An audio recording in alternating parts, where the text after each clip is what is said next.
Señor, te damos gracias por un viernes más. Clamamos, suplicamos por tu presencia. Pedimos, Señor, que tú seas exaltado con este mensaje, con esta reflexión. Que tú seas glorificado, Señor, que tú seas bendecido, porque lo único que queremos, Señor, es glorificar tu santo nombre. Lo único que queremos, Señor, es agradarte. Y, Señor, queremos día a día conocer más de ti, día a día obedecer más a tu palabra, día a día, Señor, reflejar más tu amor, tu misericordia y tu justicia, Señor. Bendice este lugar, Señor, bendice a todas las personas que estamos involucradas, bendice a las personas que no pudieron venir, Señor, bendice a las personas, Señor, que no tienen sed y hambre de justicia, Señor. Bendice a nuestros enemigos donde quiera que se encuentren, Señor. Y gracias, Señor, porque nos has dado la oportunidad de ser parte de tu reino. En el nombre de Cristo Jesús, amén y amén.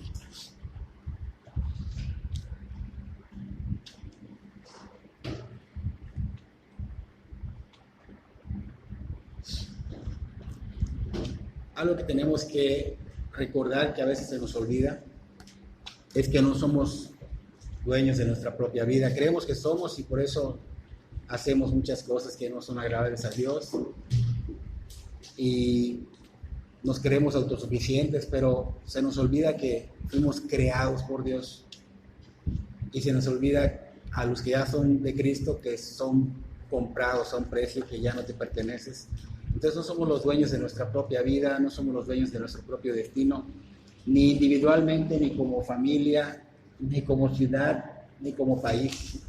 No somos independientes ni dueños.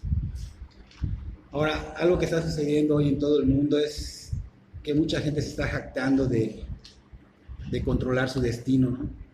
Por ejemplo, en este caso de que hay una enfermedad muy fuerte, ¿no? Este coronavirus, ¿no? ¿Cómo puede paralizar a mucha gente de manera viral, ¿no? O sea, porque realmente todo el mundo está como que paralizado, ¿no? ¿Cómo puede el mundo promover que somos los dueños de nuestro propio destino? Porque creemos que, bueno, vamos a morir, ¿no? Si viene esto. Y se nos ha olvidado que fue Dios quien diseñó el curso de la historia, quien es Dios quien decide. Esta enfermedad puede en cualquier momento desaparecer si Él quiere. Ahora, si Él hace llegar, algún juicio está emitiendo. Porque el Señor no solo es santo, santo, santo, sino justo. Y a veces tiene que dar su justicia para que las personas vengan al arrepentimiento. Es algo que mucha gente no quiere comprender y cree que solo Dios es bueno, solo Dios es amor, y se les olvida que realmente sus otros atributos son justicia, son soberanía. Él hace lo que quiere, con quien quiere, como quiere, ¿no? Entonces vemos que estamos atrapados en una corriente de la historia que no podemos controlar. Hay un solo poder que puede cambiar el curso de la historia, y es el poder que el Señor da o nos da a través de la oración. Él nos ha dado ese poder a través de la oración, y la oración de hombres y mujeres que creen en Cristo y reverencian a Dios con sus vidas. O sea, esa es la oración que puede hacer que cambie el curso de la historia.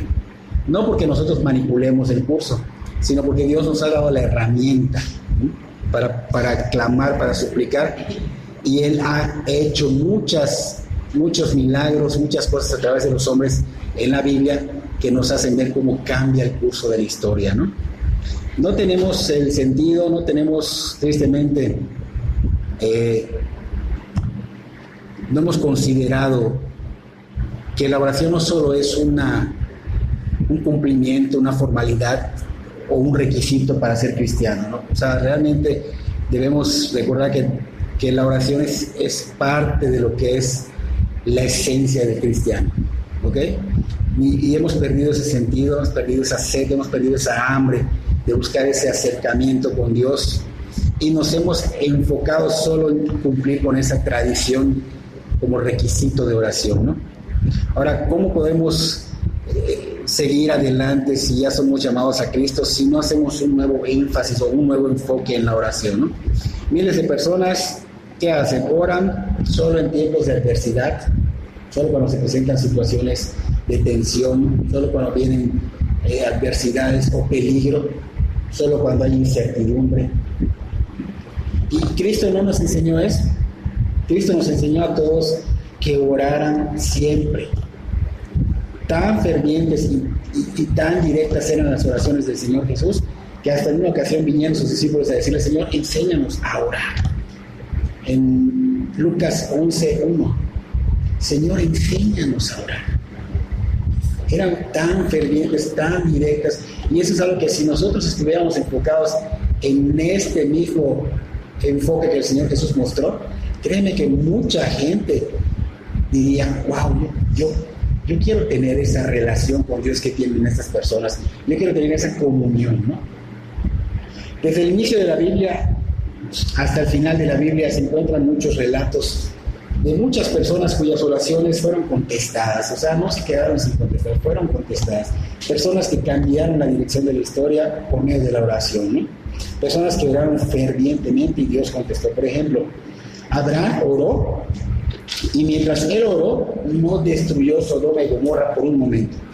Detuvo la destrucción por Lot, y hasta que Lot saliera con la familia, Dios destruyó Sodoma y Gomorra. ¿Sí? Pero su oración cambió el curso. ¿Sí? Y no porque tú le dobles la mano a Dios, sino porque cuando tú estás en verdad en comunión con Dios, en oración, compañerismo, lleno del Espíritu Santo, he dicho que tu voluntad es alineada con la de Él. O sea, prácticamente tu voluntad es la misma que la de Él. Ya se volvió la voluntad de Él la tuya. Entonces cuando pides son cosas que Dios quiere que pidas. Ezequías, cuando la ciudad estaba siendo amenazada por el ejército invasor de los asirios, estaba comandado por Sennacherib. Todo ese ejército de Sennacherib fue destruido y la nación fue liberada porque Ezequías oró y el Señor obró. De alguna manera, el Señor escucha las oraciones de sus siervos, de los justos. Elías se hizo el holocausto, o sea, se puso ya el animal y todas las leñas y todo lo que lleva el holocausto, y oró. ¿Y qué pasó? Vino el fuego del cielo y se consumió todo el holocausto. Dice que hasta relamió todo el agua, se consumió todo. Entonces vemos cómo el Señor obra. Eliseo, que es el que le siguió después a Elías, oró, y el hijo de la tsunamita que estaba muerto resucitó de los muertos.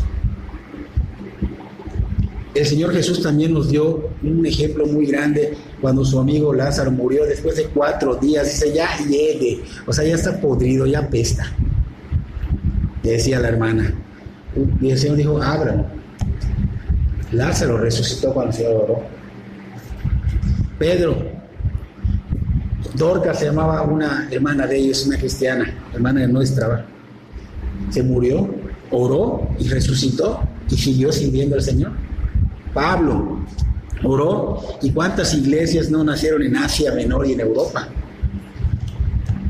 John Wesley, que no está en la Biblia, oró y hubo un avivamiento en Inglaterra. Jonathan Edwards oró y entró a Massachusetts, Estados Unidos. Miles de personas se sumaron a las iglesias. O sea, digo, hemos dejado la oración como algo secundario, cuando es algo esencial para el cristiano, ¿no? La historia ha cambiado una y otra vez cuando la oración se toma en cuenta. Y obviamente, ¿qué oración? La oración a Dios, la oración al Señor. Todo esto creo que es algo que ya conocemos, pero que se nos olvida, que realmente el Señor nos ha dado el poder de la oración. Nos ha dicho: pidan, ¿no? Y se les dará. Y es algo tan glorioso. Y sería tan glorioso si todas las iglesias hiciéramos el uso de la oración, pero como estamos viendo que lo hicieron estos hombres. Porque cuando la oración es tomada como algo requisito o como X cosa, tristemente, pues obviamente no va a tener poder. Para empezar, tienes que saber que la oración es un privilegio. Es un privilegio porque... Dime, tú puedes hablar ahorita con el alcalde de la academia, cualquiera de ustedes que está acá, puede hablar directamente con él.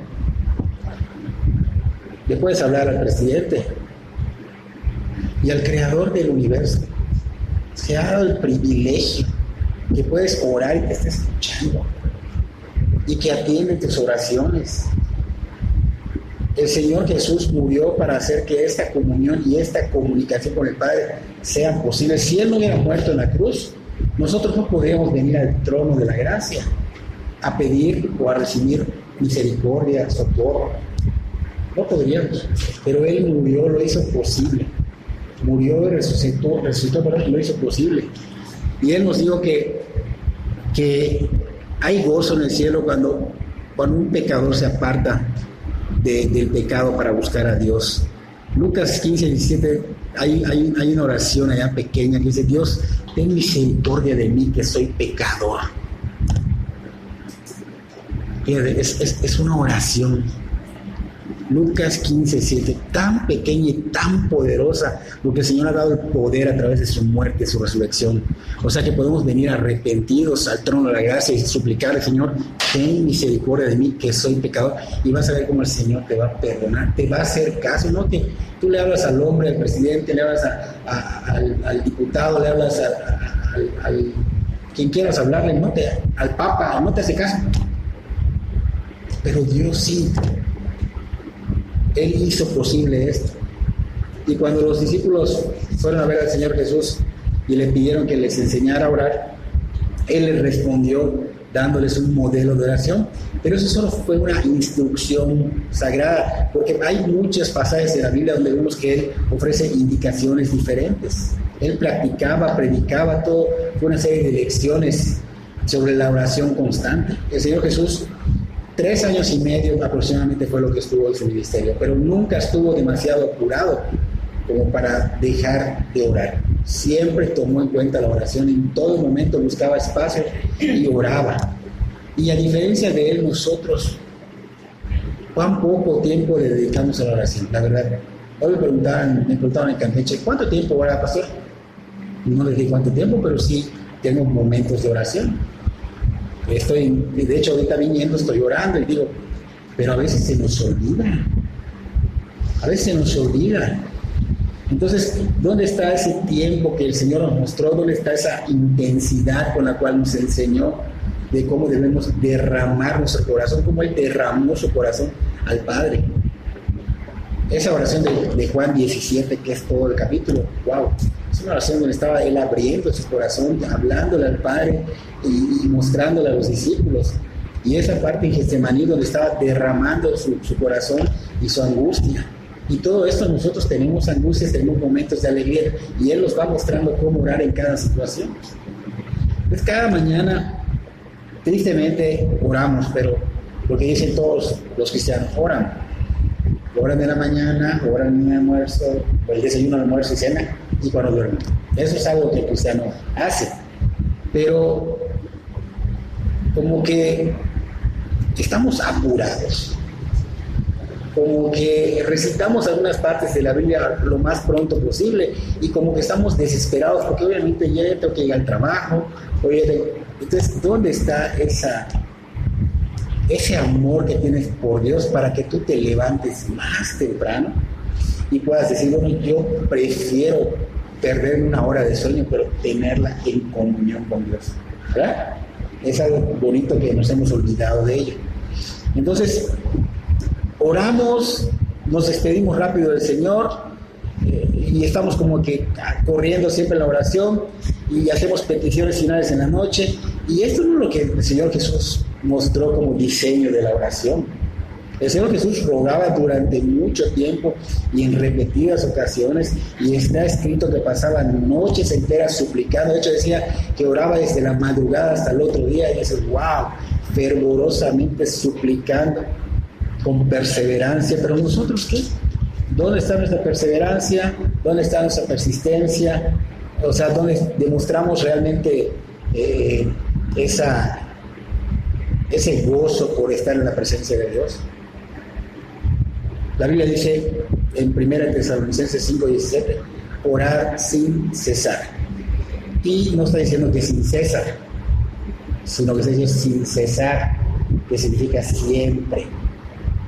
Orar siempre. ¿Qué es esto? ¿Quiere decir que las 24 horas tengo que estar orando? No. pero en cada momento que puedas, a lo mejor estás yendo al trabajo y se te acuerda la petición de alguien, oras, o alguien sube a la petición, oras, o no lo sé, en momentos de situaciones adversas, oras, en momentos de felicidad, oras. O sea, puedes orar en tu mente, no necesariamente tienes que estar diciendo lo que te escuchen los demás, ¿no? Entonces, ese orar sin cesar es algo que nosotros deberíamos tener como una, no costumbre, ¿cómo se puede decir? Como parte de nosotros, ¿no? O sea, ¿qué hacemos nosotros? Bueno, yo necesito bañarme, porque si no me baño me puedo enfermar a la larga, ¿no? Necesito comer, si no voy a enfermar a la larga. O sea, son cosas que tengo muy pendientes, ¿verdad? Comer, bañarme, tomar agua.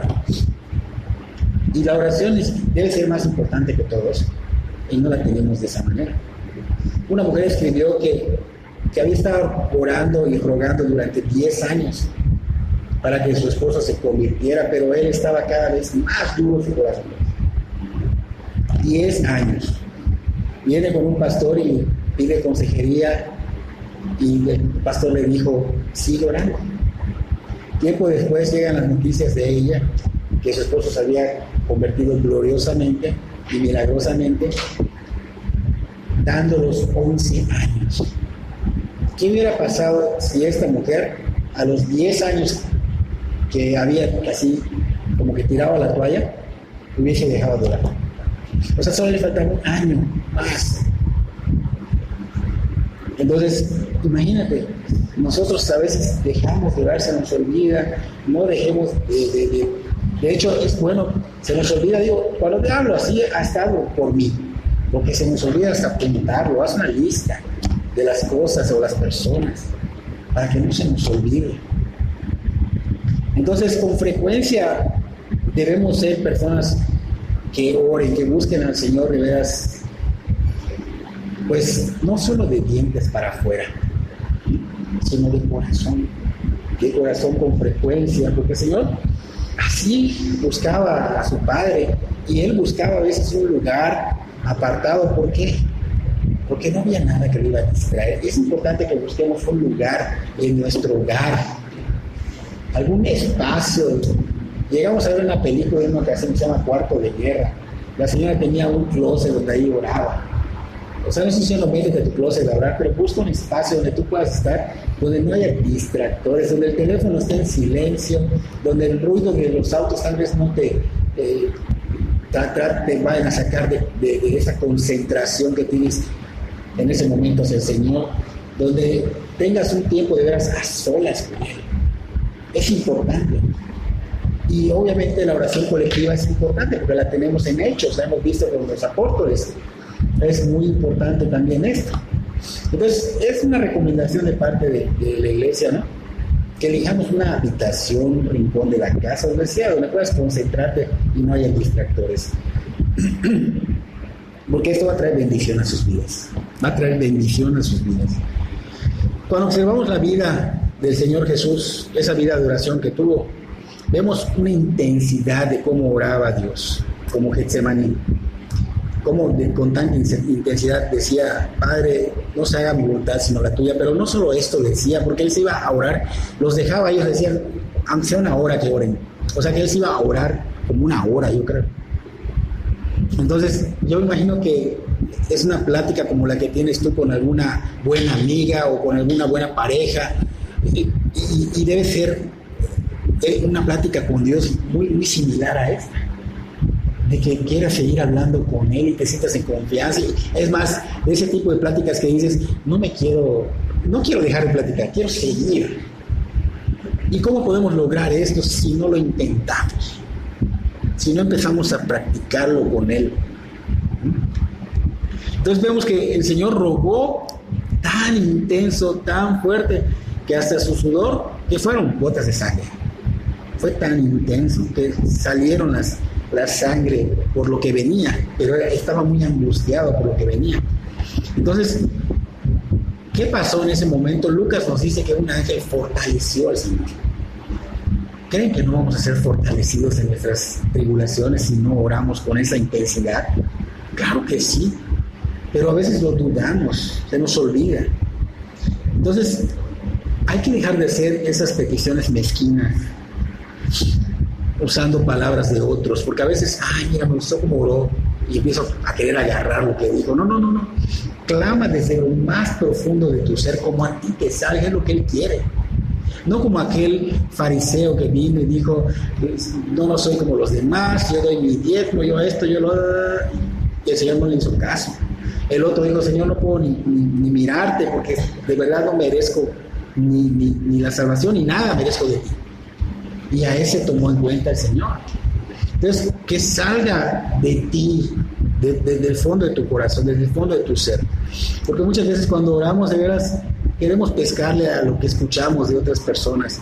Y eso no agrada a Dios. Otra cosa que tenemos que tomar en cuenta, que pasa y me pasa y le pasa, sé que a muchos que estamos orando y de pronto vienen pensamientos de golpe, ¡pum! ¿Y qué hacen? Tu mente divaga. ¿Y qué quiere decir esto? Que tu corazón no está acá en la oración, porque es tu pensamiento y es parte de tu corazón. Entonces, obviamente, estás orando de labios, ya no estás orando de corazón, ya no estás en su presencia, sino estás en otro lugar. Y esto, obviamente, al Señor no le agrada. No le agrada. ¿Qué pasa cuando hablamos con una persona importante para nosotros? ¿Acaso permitimos esos pensamientos que vengan de nuestra mente y divagamos? ¿Verdad que no? Por ejemplo, todos aquí, menos ella, han tenido alguna pareja. Y a esa pareja que tuvieron la querían mucho. Y cuando hablaba esa pareja, no le perdían atención y estaban totalmente atentos y concentrados a lo que él o ella decía. Y su mente nunca divagó con Dios, que es más importante que la pareja. ¿Qué pasa con nosotros? ¿Por qué permitimos que nuestros pensamientos divaguen cuando estamos en la presencia de Dios? Deberíamos estar profundamente siempre interesados en esos momentos, en lo que vamos a hablar con Él, en lo que Él nos puede hablar después. Entonces, esto es respeto a Dios, se llama temor reverente, es respeto. El Señor Jesús nos enseña muchas cosas, aparte de orar, también nos enseña que debemos interceder. Parte de nuestra oración, y de veras que es sorprendente, pero es verdad, está en Mateo 5:44. Y esto es orar por quienes los ultrajan y los persiguen. Esto es algo que Dios quiere y le agrada. 44. ¿Cómo puedo orar por alguien que me ha hecho daño? Pero es que si me daño, oye, Dios te perdonó de algo mucho más grave de lo que a ti te hicieron. ¿Cómo lo vas a perdonar?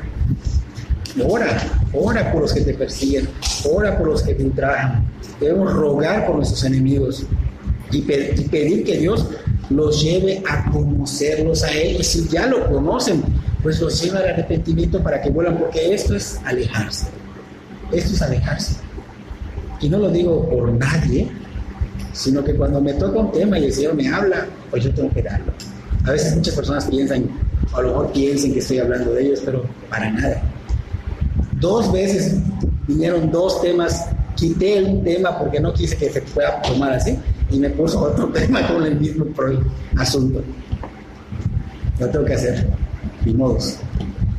Debemos rogar por ellos, por nuestros enemigos, por los que realmente no se dan cuenta que van en contra de Dios. Cuando alguien ataca a un cristiano, va en contra de Dios. La palabra es la única que juzga, no el hombre. La palabra te juzga, te muestra tu pecado, pero no el hombre. Ahora, las primeras palabras que el Señor Jesús pronunció desde la cruz, vimos que lo atravesaron unos clavos tan grandes y que eso no lo podía detener. El Señor pudo haber bajado. Y cuando lo tuvieron allá crucificado en Lucas 23:34, El Señor decía, Padre, perdónalos, porque no saben lo que hacen. Y eso es lo que pasa con los enemigos, no saben lo que están haciendo, no saben que realmente se están aporreando contra Dios, no lo saben. Entonces, aporrearse contra Dios, que es grande, que es poderoso, va a traer consecuencias garrafales en sus vidas. Por eso tenemos que orar por ellos, para que esas consecuencias no lleguen a ellos, para que se quebranten y vengan al arrepentimiento. ¿Cuántos de nosotros hemos pasado un tiempo orando por nuestros enemigos? La verdad, casi nunca. Casi nunca. ¿Cuándo hemos estado orando por la conversión de muchas personas que son malas para nuestra vida? Por ejemplo, en un trabajo. Hay personas que son malas y oro por los buenos, pero no oro por los malos. No lo hemos hecho. Debemos hacerlo. Todo comentario que hemos visto en las redes sociales, porque sé que mucha gente se confunde y busca mucho en redes sociales, ¿no? Pero todo comentario que hemos visto de pastores, de líderes, es cómo comunicar el Evangelio, y es lo que Dios nos ha mandado, pero casi no se menciona. De hecho, es muy, muy pobre la enseñanza de la oración, muy poca. Normalmente es Evangelio sí es cierto, eso nos mandó el Señor, pero la oración es indispensable, va junto con pegado. Entonces, hay mucha falta de enseñanza sobre esto, ¿no?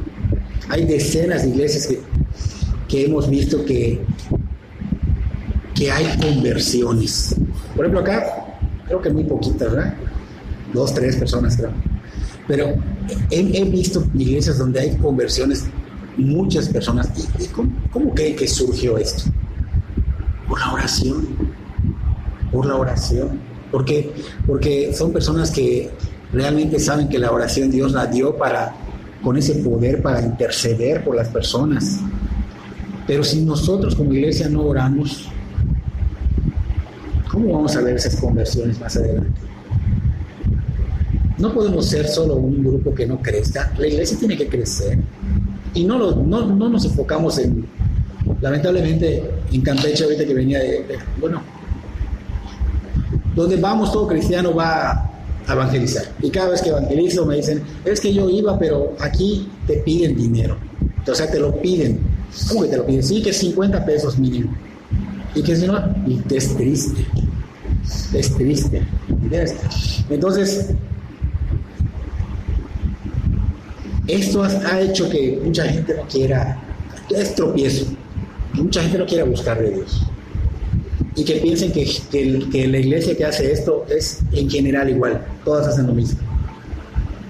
Entonces, hay muchas iglesias que tristemente están chuecas, pero hay iglesias donde están bien, que realmente buscan a Dios y buscan pues ser luz para los demás.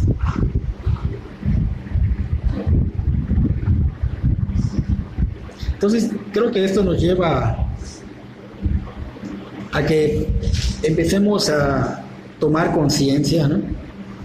Y de empezar a analizar si en nuestra vida hay personas que realmente necesitan de Cristo, que no hemos nunca orado por ellas. O sea, deberíamos hacer nuestras listas, ¿no? Nos sorprenderíamos al ver cómo Dios va a empezar a obrar en esas personas.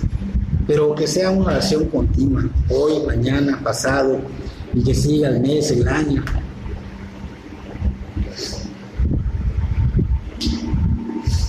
Porque Dios, ¿qué es lo que Dios quiere? ¿No acaso Dios quiere que todos se arrepientan, que todos vengan al arrepentimiento? Entonces, cuando nosotros hacemos este tipo de cosas, ¿acaso no estamos alineados a su voluntad en la oración? Estamos pidiendo lo que Él quiere. ¿Y creen que Dios no va a dar victoria sobre esa oración? ¿No va a responder esa petición que hiciste de acuerdo a su voluntad? Claro que la va a responder. Mucha gente que no conoce de Cristo va a decir, así como que no lo creo, o se burlen, o lo cuestionen, ¿no? Pero Cristo hizo esa promesa. Mateo 21, 22, si ustedes creen recibirán todo lo que pidan en oración, obviamente que esté alineado con la voluntad de Dios.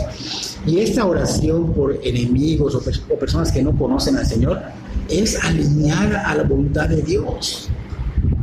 Pero te falta que el Señor te vea en tu corazón, no estoy diciendo físicamente, aunque también podría ser físicamente, de rodillas clamando y suplicando. ¿Okay? Entonces debemos confiar en su promesa. Él es el dueño de todo. Él dijo que nos va a proveer de todo lo que necesitemos conforme a las gloriosas riquezas que tienen en Cristo Jesús. Eso está en Filipenses 4:19. Así que si Él dijo que nos va a proveer de todo esto, lo va a hacer porque Él no miente y Él sí cumple. Ahora, respecto al mal, va a haber oposición.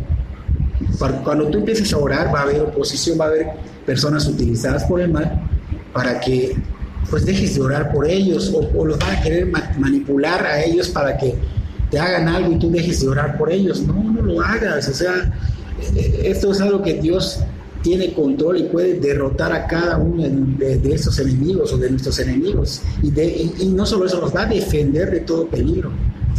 Así que recuerda que Él está en control. Él siempre tiene los ojos abiertos a los justos. Nada escapa de su vista. Nada es imposible para Él. No hay tarea demasiado dura para Él. No hay problema demasiado difícil para Él.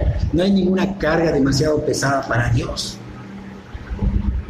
Entonces Él conoce todo, Él sabe todo, Él es omnipotente Dios. Él conoce completamente el futuro, con sus miedos, con sus incertidumbres.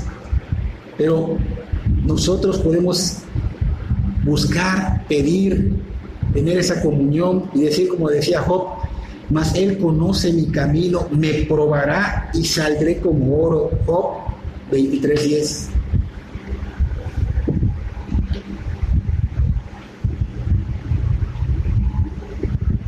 Así que debemos dejar de estar siguiendo una vida cristiana, entre comillas, porque vivimos una vida cristiana, entre comillas, pero como que va por encima de la voluntad de Dios. Lo hacemos a nuestra manera. Decimos que no, pero lo estamos haciendo a nuestra manera, no a la voluntad de Dios. Es como que le digamos a Dios que no es así, que no lo debe ser así. Entonces debemos cambiar nuestra estrategia. Debemos cambiar ahora no a nuestra manera, sino como Dios nos ha dicho. Orar como Él oró. El Señor que decía: Señor Padre, no se haga mi voluntad sino la tuya. Entonces debemos llegar a seguir los pasos del Señor Jesús, siempre buscar la oración en todo momento, el compañerismo, el pedir por los necesitados, el pedir por la gente que obviamente es tu enemiga, el pedir por todas esas personas que no conocen a Dios. Todos esos son puntos que tenemos que tener siempre en cuenta. Porque eso es parte de conocer al Señor, porque si nosotros pedimos solo por nosotros, no estamos conociendo a Cristo.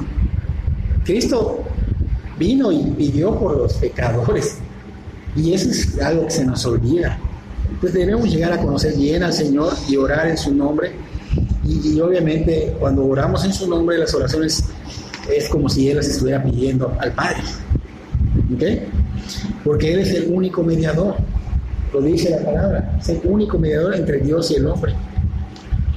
Entonces vamos a orar hoy porque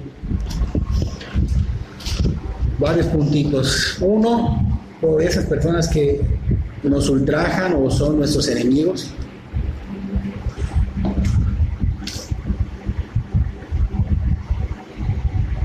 Dos, porque conozcamos más de Jesús. Y para eso obviamente vamos a necesitar tener sed y hambre, así que hay que pedir sed y hambre de justicia. 3,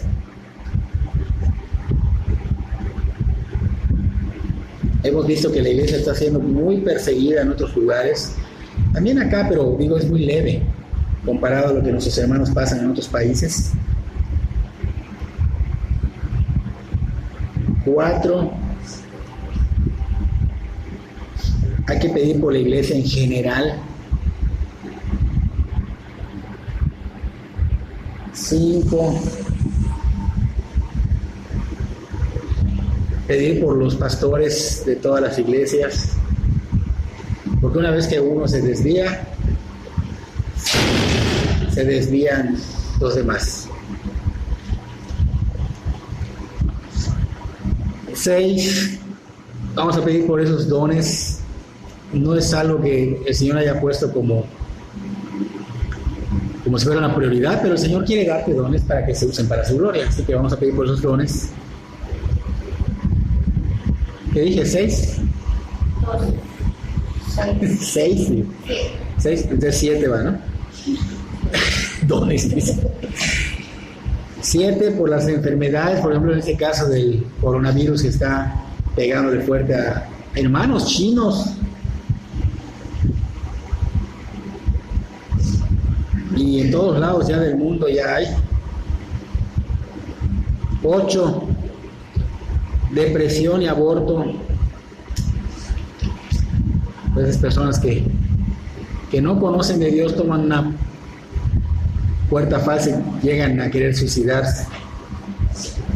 El aborto, pues cometen errores y las personas no saben que están asesinando a un ser vivo. Así que vamos a orar por esas personas. Y último, las peticiones personales.